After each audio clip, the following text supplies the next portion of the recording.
সূরা আনকাবুতের শেষ আয়াত থেকে কিছু কথা বলছি।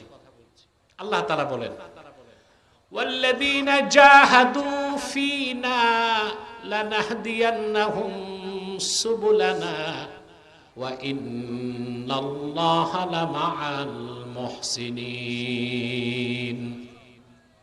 আল্লাহ পাক বলেন, ওয়াল্লাযীনা জাহাদু ফীনা আই ফি হাক্কিনা লানাহদিয়ান্নাহুম সুবুলানা আই তুরুকাস সাইরি ইলাইনা।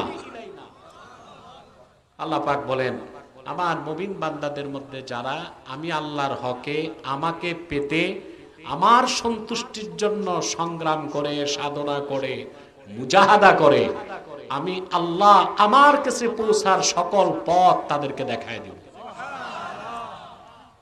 ওয়াদা কার?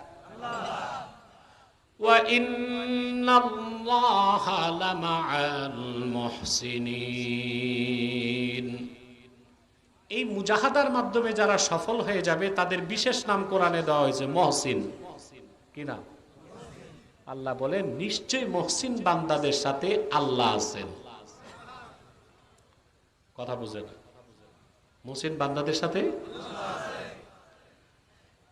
পীর মাশায়েখদের কাছে আপনারা কেন যান মুজাহাদা শিখতে? কথা বলেন। কে কে ঘুমাচ্ছেন হাত উঠান।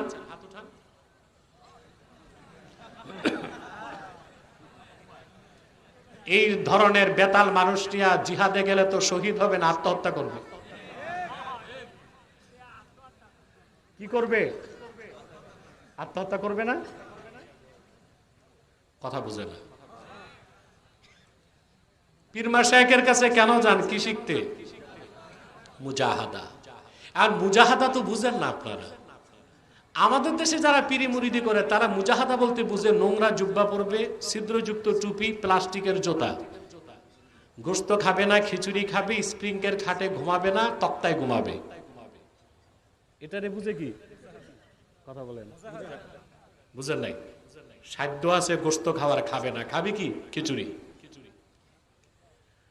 পয়সা আছে, ভালো পোশাক পরবে না, তালিযুক্ত জামা পরবে, ছিদ্রযুক্ত টুপি লাগাবে, প্লাস্টিকের জুতা পরবে, জাজিমে ঘুমাবে না, তক্তায় ঘুমাবে। এটা মুজাহাদা। খোঁজ নিলে দেখবেন বাড়ি আছে 4টা, গাড়ি আছে 3টা, বউ আছে 2টা। ওখানে মুজাহাদা নাই। সব মুজাহাদা পোশাক আশাকে। এটা কি মুজাহাদা? কথা বলেন। জাহদুন বা জহদুন থেকে মুজাহাদার অর্থ মুশাক্কাত, সাধনা, সংগ্রাম, প্রচেষ্টা, প্রাণান্তকর প্রচেষ্টা। বলেন সুবহানাল্লাহ। এটা 3টা অর্থ। কয়টা? আমি খুব সংক্ষেপে 3টা অর্থ বলে দিচ্ছি। মনোযোগ আছে আপনাদের? আল্লামা ইমামে কুরতুবী তাফসীর কুরতুবীতে ওয়াল্লাযীনা জাহাদু ফীনা এই অংশের ব্যাখ্যা করতে যে লিখেন, এই মুজাহাদা হচ্ছে নাসরুদ্দিন, ওয়াররাদ্দু আলাল মুবতিলিন ওয়া কামউজ জালিমিন।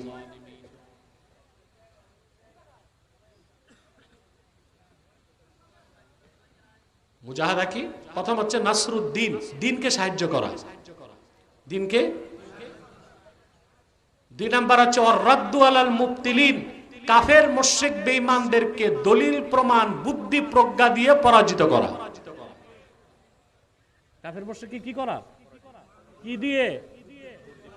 মেধা, বুদ্ধি, প্রজ্ঞা দিয়ে কি করা? পরাজিত করা। 3 নাম্বার হচ্ছে ওয়া কামউজ জালিমিন, কাফের মুশরিকদের মধ্যে যারা ইসলামকে আঘাত করতে চাইবে ওই জালেমদের বিষ দাগকে নির্মূল করে দেওয়া। এটা মুজাহাদা। এটা কি? আর আমরা মুজাহাদার অর্থ বুঝছি গোশত খাবো না, খিচুড়ি খাবো, ভালো জুব্বা পরবো না, তালিযুক্ত জুব্বা পরবো, ছিদ্রযুক্ত টুপি পরবো, প্লাস্টিকের জুতা পরবো, স্প্রিংয়ের খাটে ঘুমাবো না, কাঠের তক্তায় ঘুমাবো। এটাই মুজাহাদা। কয়টা অর্থ? 3টা সংজ্ঞা। একটা সংজ্ঞাই হচ্ছে নাসরুদ্দিন, দিনকে সাহায্য করা, ওয়াররাদ্দু আলাল মুবতিলিন, কাফের মুশরিক বাতিলকে বুদ্ধি জ্ঞান প্রজ্ঞা দিয়ে পরাজিত করা, ওয়া কামউজ জালিমিন, জালেম কাফেরদের মধ্যে যারা ইসলামকে আঘাত করতে চায় তাদের ক্ষেত্রে ধৈর্য ধরা যাবে না, তাদের ক্ষেত্রে বজ্র কঠোর হয়ে আঘাত করতে হবে। ইসলাম কিন্তু তিনটা জিনিসই দিছে, শিথিল পন্থা, মধ্যপন্থা, চরম পন্থা, তিনটাই দিছে। আমার দেশের যে সমস্ত বক্তা বা প্রবক্তারা বলে ইসলামে চরম পন্থা নাই, খোদার কসম তারা কোরআন হাদিসের কোনো জ্ঞান রাখে না। ইসলামে সন্ত্রাস নাই, সহিংসতা নাই, উগ্রপন্থা নাই, ক্ষেত্র বিশেষ চরম পন্থা আছে। ইসলামে চরম পন্থা নাই তারাই বলতে চায় যারা আল্লাহর জমিনে খেলাফত চায় না আর জিহাদ ফি সাবিলিল্লাহকে অস্বীকার করতে চায়, তারাই বলে চরম পন্থা নাই।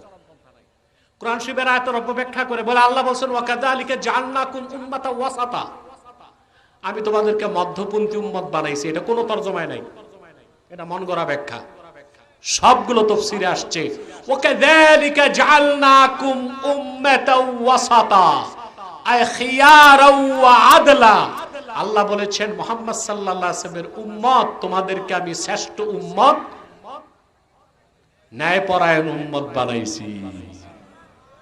না মধ্যপন্থী, ন্যায়পরায়ণ, শ্রেষ্ঠ উম্মত। চরম পন্থা তো সব জায়গায় আছে। মাইকে সাউন্ড স্টেজে লাগবে, মাইকম্যান মাইকের সাউন্ড স্টেজে লাগবে। দূরে একটা আওয়াজ ফিরে আসতেছে, ওটা বন্ধ করো। চরম পন্থা কি সব জায়গায় নাই? কথা বলেন। আপনি গেছেন চোখের ডাক্তারের কাছে, চোখের ডাক্তার চোখের ট্রিটমেন্ট করবে শিথিল পন্থায়, চোখ সবচেয়ে দুর্বল। কানের ডাক্তারের কাছে যাবেন, সে কানের ট্রিটমেন্ট করবে মধ্য পন্থায়, মোটামুটি। দাঁতের ডাক্তার, কথা বলেন, চরম পন্থা। দাঁতের ডাক্তার যদি কানের ডাক্তার আর চোখের ডাক্তারের পন্থা নয়, একটা দাঁতও খুলতে পারবে? ডাক্তারের যে সিরিঞ্জ ইনজেকশনটা দেখলে এখনো আমি ভয় পাই। তারপরে সারাশি দিয়া টেনে দাঁত খুলে আনে, এটা চরমপন্থা না? আপনারা দাবি দাওয়া নিয়ে মহাসড়কে নামছেন, পুলিশ এসে কি করবে? বাধা দিবে।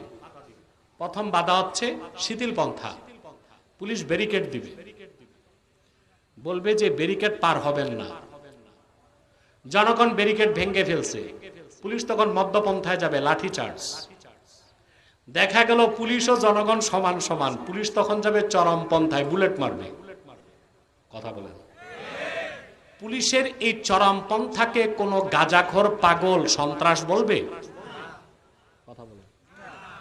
তো ওখানেও চরম পন্থা আছে। 5ই আগস্ট 16 বছরের ফেসিবাদকে বিদায় করতে চরম পন্থা লাগছে কিনা? কথা বলেন, লাগছে? 16 বছর আপনারা ছিলেন মধ্যপন্থায়, মিছিল করছেন, পিকেটিং করছেন, হরতাল করছেন, একতরফা মাইর খাইছেন। 16 বছর পরে আপনারা ছাত্র জনতা যখন মাঠে নামছেন, চরম পন্থা নিয়েছেন।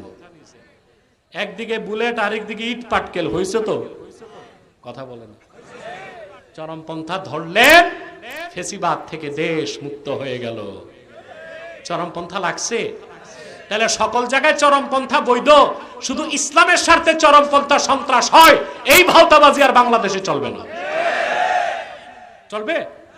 আল্লাহ 3টা পন্থাই দিয়েছেন মুজাহাদার ক্ষেত্রে। কয়টা পন্থা দিয়েছেন? 3টা পন্থাই দিয়েছেন। প্রথম হচ্ছে নাসরুদ্দিন, দিনকে সাহায্য করা। দিনের সাহায্য কিভাবে? যে ব্যক্তি মসজিদে আজান দেয় সে দিনকে সাহায্য করে, যে মিম্বরে খুতবা দেয় সে দিনকে সাহায্য করে, যে মসজিদের মেহরাবে নামাজ পড়ায় সেও দিনকে সাহায্য করে, যে হাদিস পড়ায় সে দিনকে সাহায্য করে। প্রত্যেকে একামতে দিনের কাজ করে, ঠিক কিনা বলেন? যিনি স্টেজে মানুষকে কোরআন কারীমের কথা শোনায় তিনিও দিনের সাহায্য করছেন।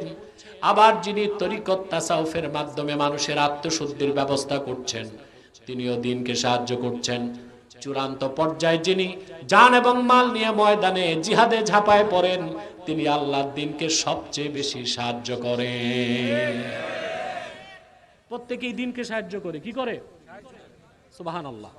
প্রত্যেকেই একামতে দ্বীনের কাজ করতেছে। এই যে আমরা ওয়াজ করতেছি, আপনারা যদি না আসতেন, মাইকম্যান ছাড়া কেউ না থাকতো, ওয়াজ হইতো? আমরা ওয়াজ করে দিনকে সাহায্য করতেছি, আপনারা ওয়াজ শুনে দিনকে সাহায্য করতেছেন। এটা মুজাহাদা। এটা কি মুজাহাদার আরেকটা হচ্ছে ওয়ার রাদ্দু আলাল মুবতিলিন, কাফের মুশরিক বাতিলকে বুদ্ধি জ্ঞান প্রজ্ঞা দিয়ে পরাজিত করা।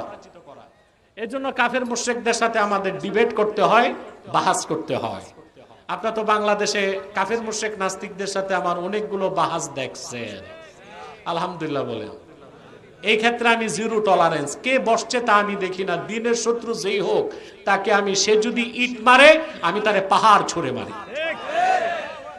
এটাও মুজাহাদা। এটাও কি? এটাও মুজাহাদা। 3 নাম্বার হচ্ছে ওয়াকামউজ জালিমিন, কাফের মুশরিকদের মধ্যে যারা দ্বীনকে আঘাত করতে চায়, কি করতে চায়, তাদের ক্ষেত্রে চরম পন্থা দিয়েছে ইসলাম, অর্থাৎ তাদের বিরুদ্ধে জিহাদ করো। কি করো? ফিলিস্তিনে জিহাদ করা ফরজ কিনা বলেন? এটা বাধ্য করেছে কারা? ফিলিস্তিনের মুসলমান না ইসরায়েলের ইহুদিরা? তো কাফের মুশরিক যদি দ্বীনকে আঘাত করে, দ্বীনদারকে আঘাত করে, তখন হচ্ছে এক্সট্রিমিস্ট। আপনাকে চরমপন্থী হতে হবে। শর্ট অফ জাস্টিস, ইনসাফের তরবারি বের করে জালেমের বিজদাতকে ভেঙে দিতে হবে। এটাও মুজাহাদা। এটাও কি? এবার দ্বিতীয় সংজ্ঞা। মুজাহাদার দ্বিতীয় সংজ্ঞা হচ্ছে নফসের সাথে লড়াই। কিসের সাথে?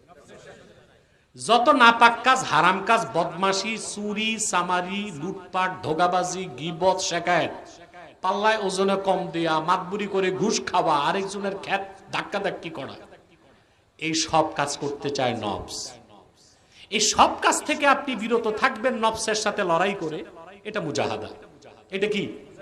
জোরে বলেন, আরো জোরে।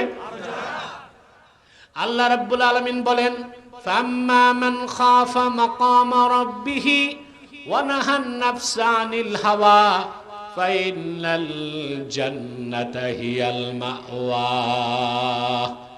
আর যে ব্যক্তি কাল কিয়ামতে আল্লাহর সামনে দাঁড়াবার ভয় অন্তরে পোষণ করলো, আর তার নফস যা চাইলো তার থেকে সে বিরত থাকলো, সেই মুজাহাদার কারণে কাল কিয়ামতে হিসাব নিকাশের পর জান্নাত হবে তার বাড়ি।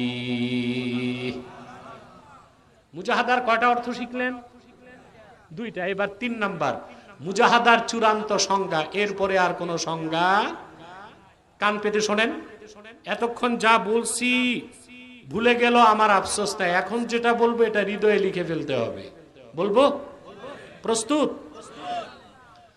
চূড়ান্ত মুজাহাদার ব্যাখ্যায় ইমামে কুরতুবী লেখেন, মাসালুস সুন্নতি ফিদ দুনিয়া কামাসালিল জান্নাতি ফিল উকবা ফামান দাখালাল জান্নাতা ফাকাদ সালিমা ওয়া কাযালিকা মান আখাযা সুন্নাতা ফাকাদ সালিমা। আল্লাহর হাবিব মুহাম্মদ মুস্তাফা সাল্লাল্লাহু আলাইহি ওয়াসাল্লাম ১৫০০ বছর আগে যে সুন্নত রেখে গেছেন, সেই সুন্নত হচ্ছে আল্লাহর জান্নাতের মতো। কোন ব্যক্তি যেমন জান্নাতে ঢুকলে চিরকালের জন্য নিরাপদ হয়ে যাবে, ঠিক সেভাবে এই দুনিয়ায় ঈমান আনার পরে যে ব্যক্তি আল্লাহর হাবিবের সুন্নতকে দাঁত দিয়া কামড়ায় ধরবে, সে সেই রকম নিরাপদ হয়ে যাবে। বিনা হিসাবে, বিনা আযাবে আল্লাহ সেই বান্দারে তার জান্নাত দিয়ে দিবে। তো সুন্নতের উপর আর কোন মুজাহাদা, সুন্নত মোতাবেক চলার চেয়ে বড় কোন মুজাহাদা নাই। সুন্নত বাদ দিয়া মুজাহাদা করতে গেলেই ভণ্ডামি হয়। কি হয়? যেমন অনেক পিসাব শুনি, জঙ্গলে গেছে 3 মাস গোশত খায় না। গোশত একদম ছেড়ে দাও সুন্নতের খেলাফ, আর বেশি বেশি গোশত খাওয়াও সুন্নতের খেলাফ। কথা বলেন। আপনি যদি একদম গোশত ছেড়ে দেন, এটা সুন্নতের আমল হবে না, সুন্নত বিরোধী কাজ। কারণ শক্তি পাবেন না, পরে তো দাঁড়ায় ফরজ নামাজই পড়তে পারবেন না। আবার প্রতিদিন গোশত খেলে আপনার হার্ট অ্যাটাক হবে, ব্রেন স্ট্রোক হবে।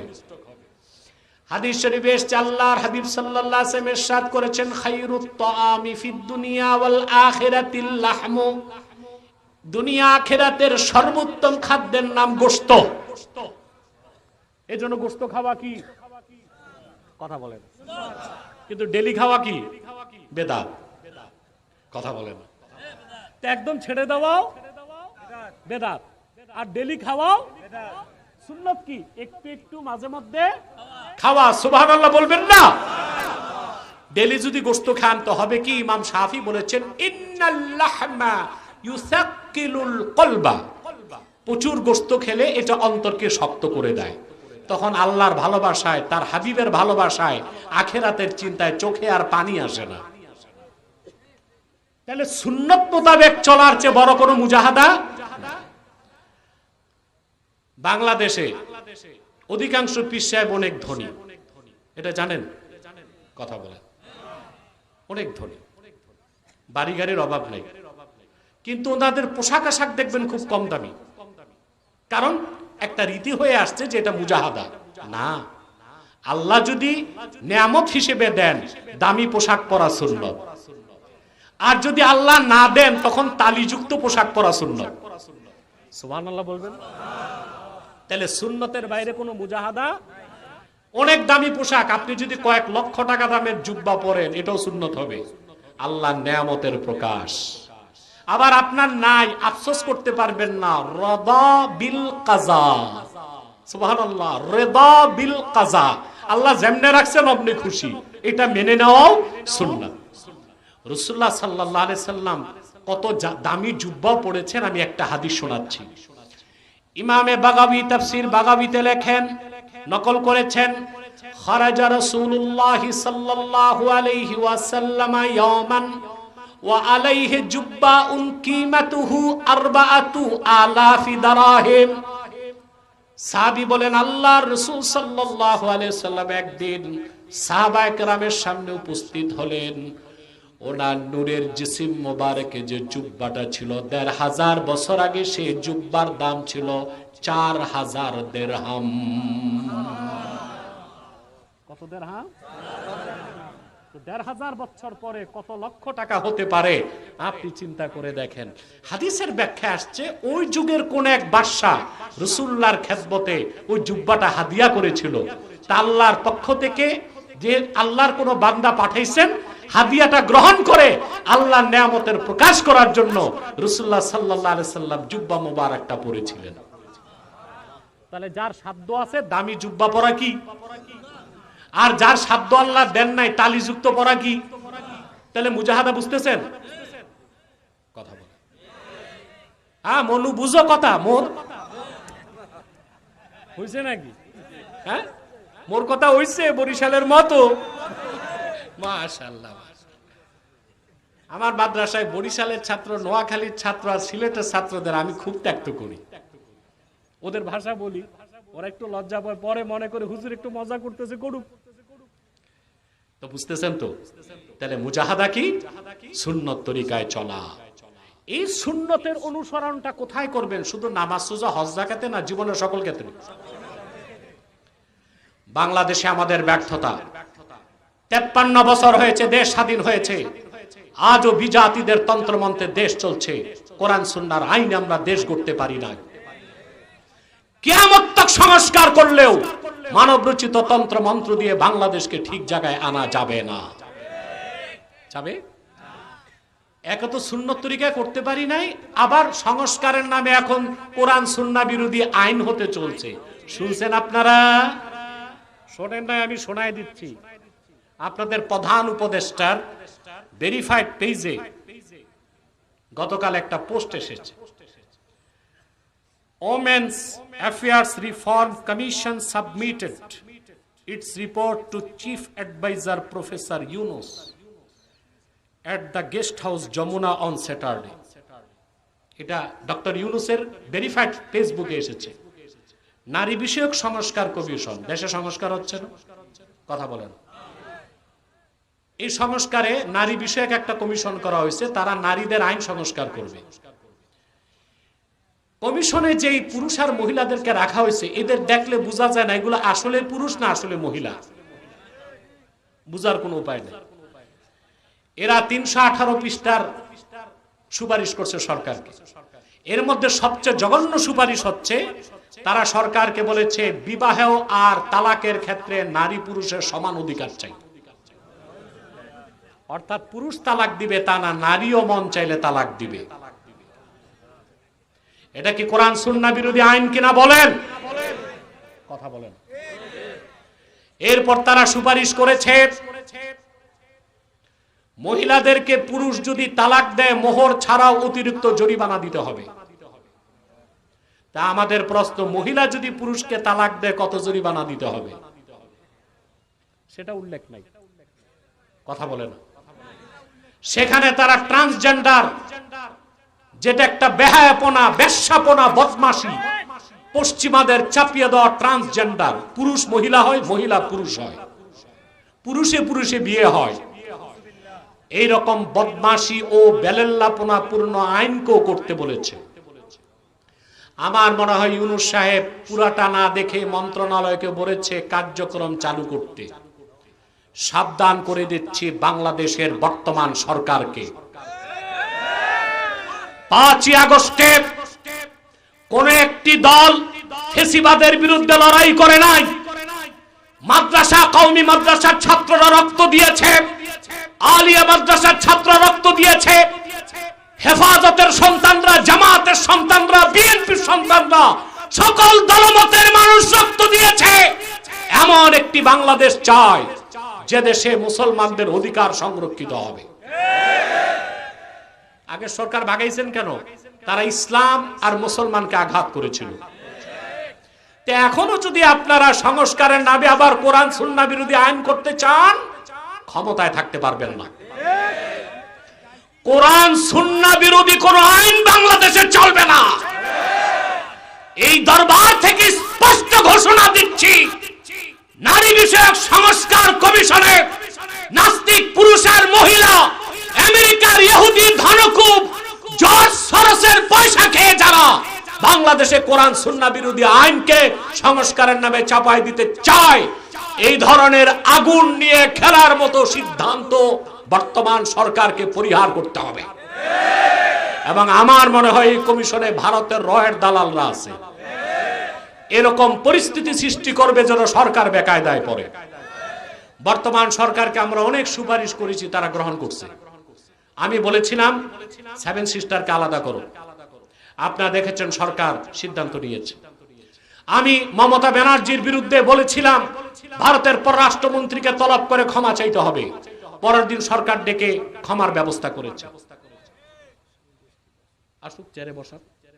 তারপরে আমি বলেছিলাম ভারতের সাথে বাণিজ্যিক সম্পর্ক ছিন্ন করতে হবে, ছিন্ন হয়েছে, আলহামদুলিল্লাহ বলেন, হয়েছে না? তারা এই দেশের মুসলমান তাদেরকে সমর্থন করেছে কেন? 2টা কারণে। কয়টা কারণে? তার 1 নাম্বার কারণ হচ্ছে বর্তমান সরকার ভারতীয় আধিপত্যবাদের বিরুদ্ধে মজবুত। 16 বছর ভারত যে আধিপত্য চালু করেছিল বাংলাদেশে, অন্যায়ভাবে এদেশের সমস্ত প্রতিষ্ঠানকে অকার্যকর করার চেষ্টা করেছিল। বর্তমানে যারা ক্ষমতায় আছে ভারতীয় আধিপত্যবাদের বিরুদ্ধে তারা শক্ত অবস্থান নিয়েছে। আর 2, যারা এদেশের মানুষকে জুলুম করেছে তাদের শাস্তির ব্যবস্থা হাতে নিয়েছে।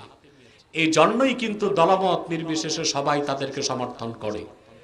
কিন্তু ঘাপটি মেরে থাকা সিআই এর এজেন্ট, রয়ের এজেন্ট আর ব্রাক বিশ্ববিদ্যালয়ের কিছু পথ ভ্রষ্ট প্রফেসর, শিক্ষক শিক্ষিকার প্ররোচনায় যদি কোরআন সুন্নাহ বিরোধী আইন বাংলাদেশে হয়, 5ই আগস্টের মতো আবার মুসলিম জনতা মাঠে নামতে বাধ্য হবে।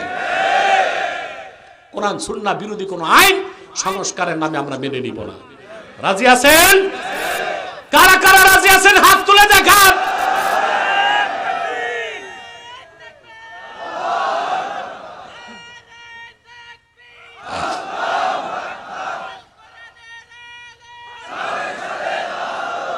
সম্মানিত সুধী, নারী বিষয়ক সংস্কার কমিশনের সুপারিশমালা 318 পৃষ্ঠার এই সুপারিশমালা তদন্ত করতে হবে। আর সেই সার্চিং কমিটিতে দেশের সেরা আলেমদেরকে রাখতে হবে। কোরআন ও সুন্নাহ বিরোধী এবং বাংলাদেশের সংস্কৃতি বিরোধী যা আছে তা বাদ দিতে হবে। ওইটা ছাড়া কোনো সংস্কার আমরা মেনে নিব না। নারী পুরুষ কোনোদিন সমান হইতে পারে? কথা বলে না। সৃষ্টিগতভাবেই আল্লাহ নারী আর পুরুষকে পার্থক্য করছেন।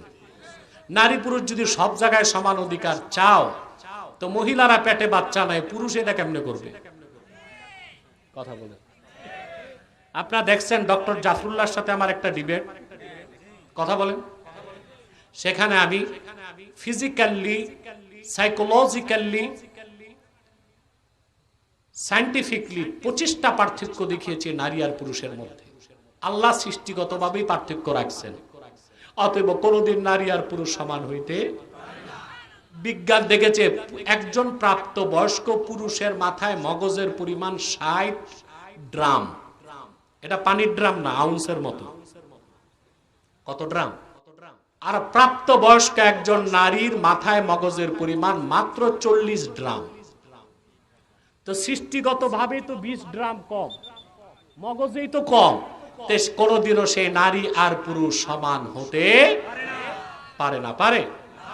আচ্ছা, পৃথিবীতে নারী পুরুষের সমান অধিকার সবচেয়ে বেশি চায় কোন দেশ বলেন তো? আমেরিকা। জোরে বলেন। আমেরিকা। সেই আমেরিকাতে গণতন্ত্রের বয়স হয়েছে 218 বছর। কত? বাংলাদেশে গণতন্ত্রের বয়স কত? 50 বছর। অনেক স্বৈর শাসনও তো ছিল, ওগুলোতে আর গণতন্ত্র বলা যায় না। 50 বছর ধরেন। বাংলাদেশে গণতন্ত্রের বয়স মাত্র 50 বছর, আর আমেরিকায় গণতন্ত্রের বয়স পার হয়েছে 218 বছর। কত বছর? 218 বছর। বর্তমান যে প্রেসিডেন্ট আছে নাম কি বলেন তো? ট্রাম্প না ড্রাম? হ্যাঁ, ট্রাম্প না ড্রাম? একেবারে বেকুফ টাইপের একলা পাগলাটে প্রেসিডেন্ট, ঠিক না? আমেরিকায় গণতন্ত্রের বয়স কত? জোরে বলেন একটু। আর বর্তমান প্রেসিডেন্ট হচ্ছে 47তম। কততম? আর গণতন্ত্রের বয়স কত? আর প্রেসিডেন্ট কততম? 47তম। এই দিক তাকান, এই দিক তাকান, মনোযোগ দেন।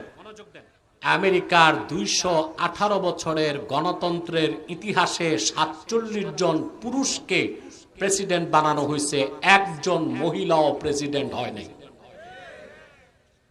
একজন মহিলাও? কেন? এই যে নারী পুরুষ সমান অধিকার, এখন যে নারী বিষয়ক সংস্কার কমিশন যে করতেছে, এটা জাতিসংঘের কারণে। সিডো এটা করাচ্ছে। আর এই সিডো চালায় আমেরিকা। কে চালায়? সিডো চালায় কে?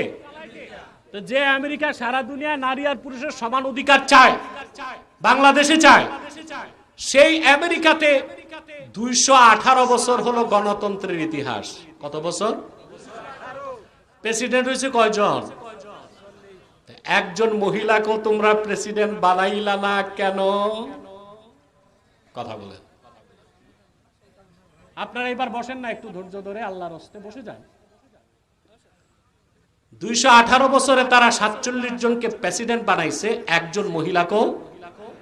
বাংলাদেশ স্বাধীন হয়েছে কত বছর? মহিলা শাসন কত বছর গেল মোট? 50-এর অর্ধেকই ধরেন, 50-এর 27 বছর। 50 বছরের 27 বছরই বাংলাদেশ চালাইছে নারী। তারপরও নারী পুরুষ সমান অধিকার চাও। আর তোমাদের আমেরিকায় 218 বছরে 47তম প্রেসিডেন্ট বসছে, একটা মহিলার প্রেসিডেন্ট দাও নাই। তোমার দেশেই তো নারী পুরুষ সমান অধিকার পায় নাই, বাংলাদেশে কেন চাও নারী পুরুষ সমান অধিকারের নামে আমার মা বোনদেরকে রাস্তায় নামায়া তাদের চরিত্র এবং চরিত্রের ভূষণকে নষ্ট করতে? এটা মেনে নিবেন আপনারা? কোনদিন নারী আর পুরুষ সমান হতে। আমরা ইসলাম আমাদের শিখিয়েছে কিছু ক্ষেত্রে পুরুষের অধিকার বেশি, কিছু ক্ষেত্রে নারীর অধিকার। সুবহানাল্লাহ। সব ক্ষেত্রে নারীর চেয়ে পুরুষের অধিকার বেশি নয়, সব ক্ষেত্রে পুরুষের চেয়ে নারীর অধিকার বেশি নয়, কিন্তু সৃষ্টিগতভাবেই আল্লাহ পুরুষকে করেছেন কর্তৃত্বশীল। আর রিজালু কাওয়ামুনা আলান নিসা, সব সময় পুরুষরাই নারীদের উপর কর্তৃত্ব করবে। তাহলে নারী পুরুষ সমান অধিকার এটা মানতে পারি না। আর নারী বিষয়ক সংস্কার কমিশন বলতেছে সব ক্ষেত্রে নারী পুরুষকে সমান অধিকার দিতে হবে। তারা সরকারকে সুপারিশ করেছে 600 আসন চাই। কত সংসদে? এখন আছে কত? 300 600 চায়, অর্থাৎ অর্ধেক নারী অর্ধেক পুরুষ। তাই আবার সংরক্ষিত আসন চাও কেন? কথা বলে না। আমরা চাই বর্তমান সরকার কোরআন সুন্নাহ বিরোধী কোনো আইন করতে পারবে না। আমরা জীবনের সকল ক্ষেত্রে সুন্নাহের অনুসরণ করতে চাই। এখন বাংলাদেশে বিভিন্ন মতবাদের মানুষ আছে, থাকুক, কিন্তু ইসলাম বিরোধী কোনো মতবাদকে রাষ্ট্রীয় পৃষ্ঠপোষকতায় প্রতিষ্ঠিত হতে দেওয়া যাবে, মনে থাকবে। তাহলে মুজাহাদার চূড়ান্ত ব্যাখ্যা হচ্ছে সুন্নত তরিকায় জীবন যাপন, ব্যক্তি জীবন, সমাজ জীবন, রাষ্ট্র জীবন, অর্থনৈতিক জীবন, সংসার জীবন, নামাজ, রোজা, হজ, যাকাত, চলন বলন, উঠা বসা, শিক্ষা, সংস্কৃতি, সকল ক্ষেত্রে সুন্নাহের অনুসরণ করতে হবে। তাইলে আপনি হবেন মুহসিন। কি হবেন? জোরে বলেন। ওয়া ইন্নাল্লাহা লামাআল মুহসিনিন, নিশ্চয়ই আল্লাহ আছেন মুহসিন বান্দাদের সাথে। এটা কোন অর্থে? আল্লাহ মুহসিন বান্দাদের সাথে আছেন কোন অর্থে? আল্লাহ তার মুহসিন বান্দার জন্য 4টা জিনিসকে ওয়াজিব করেন। কয়টা জিনিস? বান্দা মুহসিন হয়ে গেলে আল্লাহ তার উপর রহমত নাজিল করেন। সুবহানাল্লাহ বলবেন। আল্লাহ তার ইজ্জত রক্ষা করেন। আল্লাহ সুবহানাহু ওয়া তাআলা তাকে কুওয়াত দান করেন, রূহানি শক্তি। সুবহানাল্লাহ, সুবহানাল্লাহ। ইজ্জত, রাহমাত, কুওয়াত, নুসরাত, আল্লাহ তার পক্ষ থেকে গায়বী সাহায্য করেন। এই যে আপনারা বাংলাদেশের মুসলমান পরিত্রাণ চাচ্ছেন, কিভাবে পাবেন? আপনারা তো দ্বীনের নীতি মানতেছেন না, দ্বীনের পথেই ফিরে আসতেছেন না। একটা গজব গেছে, আরেকটা গজব আসবে, যদি আপনারা দ্বীনকে মজবুত ভাবে আঁকড়ে ধরতে না পারেন। ঠিক কিনা বলেন? একটা গজব গেছে, আরেকটা গজব আসবে যদি দ্বীনকে আঁকড়ে ধরতে না পারেন। আবু দাউদ শরীফের হাদিস, 3462 নম্বর হাদিস, রাসূল করিম সাল্লাল্লাহু আলাইহি ওয়াসাল্লাম 1500 বছর আগে উম্মতকে সাবধান করেছেন, ইযা তাবায়াতুম বিল ঈনাহ ওয়া আখাযতুম আযনাবাল বাকর ওয়া রাদিতুম বিয-যার'i ওয়া তারাকতুমুল জিহাদ সাল্লাল্লাহু আলাইকুম যুল্লান লা ইয়ানজাউহু হাত্তা তারজিউ ইলা দীনিকুম। রাসূল করিম সাল্লাল্লাহু আলাইহি ওয়াসাল্লাম ইরশাদ করেছেন, ইযা তাবায়াতুম বিল ঈনাহ, তোমরা যখন ব্যবসা করবে, ব্যবসায় থাকবে সুদের সাদৃশ্য। কি থাকবে? সুদ খাওয়া তো জঘন্য অপরাধ, আরে কবিরা গুনাহ। মার সাথে জেনা করা হচ্ছে সবচেয়ে ছোট গুনাহ। মার সাথে জেনা করা যেরকম গুনাহ, সবচেয়ে ছোট গুনাহ হচ্ছে ওই রকম 73টা গুনাহ সুদের। আরেকটা হচ্ছে সুদ না, বাহানা করে সুদ খাওয়া। এটা বাংলাদেশে আছে না নাই? সুদের নাম এখন ইন্টারেস্ট, মুনাফা, লভ্যাংশ। ঠিক কিনা? বাজলুল মাজহুদে ব্যাখ্যা এসেছে হাদিসের, ইনা হচ্ছে আল বাইআতুল্লাতী তাতাশাব্বাহু বির-রিবা, যেই লেনদেনটা সুদের সাদৃশ্য রাখে, অর্থাৎ ডাইরেক্ট সুদ না খায়া বাহানা করে সুদ খাওয়া, এটাও হারাম। এটাও কি? বাহানা বুঝেন? হিলা, হিলা, হিলা। আপনাদের দেশে তালাক দিলে হিলা দেয় না? কথা বল। হিলাটা হচ্ছে একটা নিকৃষ্ট জায়েজ কাজ, অর্থাৎ থুতু ফেলে, থুতু চাটা, থুতু ফেলে। এটা বাংলাদেশে খুব বেড়ে গেছে হিলা। রাগের মাথায় বউ তালাক দিয়েছে, মৌলবীর কাছে গেছে, মৌলবী বলছে বকরি একটা আনো, ফতু একটা লেগে দিয়েছে, ব্যবস্থা দিছে হিলা। ব্যবস্থা দিছে কি? এটা হচ্ছে একটা নিকৃষ্ট জায়েজ বাহানা। মোগল আমলে এক আলেম ছিল মাখদুমুল মালিক। কি নাম? প্রচুর টাকা পয়সা ছিল তার। তো জিন্দিগিতে সে যাকাত দেয় নাই, সারা জীবন যাকাত থেকে বাঁচছে হিলার মাধ্যমে। কিসের মাধ্যমে? যাকাত ফরজ হয় কখন? আপনি যখন মালেকে নেসাব হবেন, ঠিক না? 52.5 তোলা রূপা, তৎপরিমাণ অর্থ, 7.5 তোলা সোনা, তৎপরিমাণ অর্থ। এখন সোনা রূপার কারেন্সি বহুত পার্থক্য, রূপা ধরতে হবে। অর্থাৎ যার 60 থেকে 65,000 টাকা আসবে এখন, ওয়াহালা আলাইহিল হাউল, 1 বছর ঘুরবে, তখন আপনার উপর যাকাত কি? আর 1 বছর না ঘুরলে ফরজ হবে না। তো ওই মৌলবীর তো প্রচুর টাকা ছিল, এখন জাকাত দেওয়ার আগে কি করতো জানেন? 1 বছর হওয়ার আগে সে তার সব সম্পদ তার বউকে হাদিয়া করে দিত, জাকাত থেকে বেঁচে গেছে। আবার তার বউয়েরটা 1 বছর হওয়ার আগে স্বামীকে হাদিয়া করে দিত। এই হিলার মাধ্যমে সারা জীবন সে জাকাত দেয় নাই। আব্দুল্লাহ ইবনুল মুবারক তিরস্কার করে বলেছেন, ইউখাদিউন আল্লাহ কান্নামা ইউখাদিউন আসবিয়ান। এই দুনিয়াদার মৌলবীগুলো আল্লাহ তাআলাকে ধোঁকা দিতে চায় ওইভাবে মুরব্বীরা বাচ্চাদেরকে যেভাবে ধোঁকা দেয়, আল্লাহকে কেউ ধোঁকা দিতে পারবে না। অতএব সুদ ছাড়তে হবে, সুদের সাদৃশ্য রাখে ওইটাও করা যাবে না। এটা যতদিন মুসলমান না ছাড়বে তাদের মুক্তির ব্যবস্থা। ওয়া আখাযতুম আযনাবাল বাকর, আর তোমরা গরুর লেজকে আঁকড়ে ধরবে। ওয়া রাদিতুম বিযারএ, কৃষিকাজে খুশি থাকবা, দিনের কাজ করবা না। ওয়া তারাকতুমুল জিহাদ, জিহাদকে ছেড়ে দিবা। সাল্লাল্লাহু আলাইকুম যুল্লান, আল্লাহ তাআলা তোমাদের উপর এমন বেইজ্জতি ও অসম্মানকে দিবেন, লা ইয়ানজাউহু হাত্তা তারজিউ ইলা দীনিকুম, সেই অপমান আর বেইজ্জতি থেকে আল্লাহ তাআলা তোমাদেরকে সেই বেইজ্জতি থেকে আল্লাহ তাআলা পরিত্রাণ দিবেন না যতক্ষণ না তোমরা পুরাপুরি দিনে ফিরে না আসো। তো পুরা দিনে ফিরে আসবেন, দিন মোতাবেক চলবেন, দিনের বাইরে কিছু মানবেন না, এর নাম মুজাহাদা। এই মুজাহাদার মাধ্যমে আপনি হবেন মুহসিন। কি হবেন? ওয়া ইন্নাল্লাহা লামা আল মুহসিনিন, মুহসিন বান্দাদের সাথেই আল্লাহ আছেন। আল্লাহ যেন আমাদেরকে মুহসিন হিসেবে কবুল করেন।